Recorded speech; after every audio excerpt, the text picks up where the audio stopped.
শ্রীমঙ্গল আনোয়ারুল ফাজিল মাদ্রাসার পরম শ্রদ্ধেয় উপলক্ষে শ্রদ্ধাঞ্জলি পাঠ করছি আমি মোহাম্মদ ইমাম সাহা।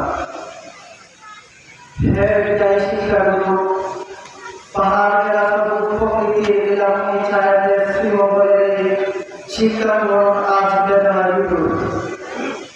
আমাদের শিক্ষা প্রতিষ্ঠান থেকে আজ আপনার বিদায়ের দিন। প্রায় 25 বছর আগে আপনি মাদ্রাসায় এসেছিলেন জ্ঞানের আলো ছড়াতে। জ্ঞান প্রজ্ঞা অতুল ঐশ্বর্যের মাদ্রাসাকে জাগিয়ে তুলেছিলেন, সমৃদ্ধি করেছিলেন।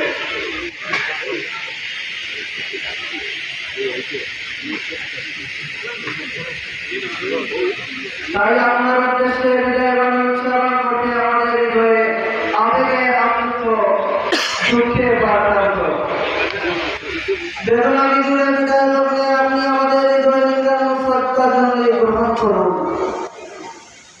হে জ্ঞান তাপস, আপনার মতো একজন জ্ঞান তাপসের সান্নিধ্য জ্ঞান অর্জনের সুযোগ পাওয়াটা ছিল আমাদের জন্য পরম সৌভাগ্য ও গৌরবের বিষয়। আপনি কেবল আমাদের শিক্ষক ছিলেন না, ছিলেন আমাদের সকলের আদর্শ।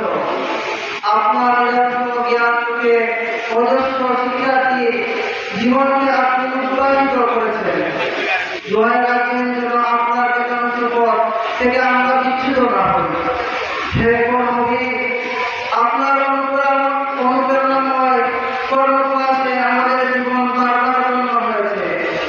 আমাদের মতো অনেক কৃতি ও মেধাবী শিক্ষার্থীর জীবনকে বাঁকে বাঁকে রয়েছে নিরন্তর মঙ্গল কামনা, আদর মাখা শাসন এবং নিরলস স্বেচ্ছাশ্রম। অনেক দরিদ্র শিক্ষার্থী যারা হয়তো পড়াশোনার কাজ করতে জীবনে সোনালী সূর্যের মুখ দেখা যাদের পক্ষে কখনো সম্ভব হতো না, তাদেরকে আপনার দানের উপহার জীবনের সঠিক পথে চালিত করেছে। আপনার মহৎ প্রদানের কথা স্মরণ হলে আজ আমাদের দ্রুত ফুটে পড়ে যায়। আপনার প্রদানতার কথা আমার হৃদয়ের মনিপুরা থেকে সরাতে পারছি না।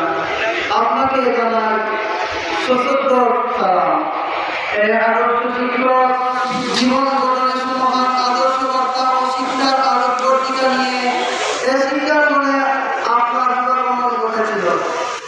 আপনার সুযোগ্য নেতৃত্ব, আকর্ষণীয় পাঠদান, ক্ষমতা ও মুখরিত কর্মজীবনে আপনি ছিলেন সকলের আদর্শ। আপনার আদর্শ শিক্ষক হিসেবে আপনার জ্ঞানময় সুবাসনে শিক্ষার্থীদের হৃদয়ে উদ্ভাসিত হতো নিত্যদিন। নিজেও আদর্শের প্রশ্নে আপনি ছিলেন অটল অবিচল। হে মহান শিক্ষাগুরু, আজ আপনার বিদায় বেলায় অতীতের স্মৃতি বারবার বুকে আঘাত করে যাচ্ছে।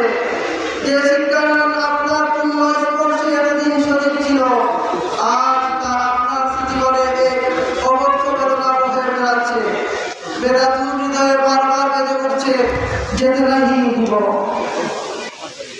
তবু যেতে দিতে হয়, তবু চলে যায়। আমাদের হৃদয়ে শূন্যতার সৃষ্টি হলো আপনার পদার্থ অনুসরণ করার মধ্য দিয়ে যেন তা আংশিক হলেও পূরণ করতে পারে। সে জয় করে যান। দীর্ঘদিন আপনি আমাদের মাঝে ছিলেন, চলার পথে বুঝে অথবা না বুঝে আমরা অনেক সময় আপনাকে মনে কষ্ট দিয়েছি। আশা করি আপনার কোনো সুন্দর দৃষ্টিতে আমাদের জন্য কল্যাণের বার্তা বয়ে আনবে।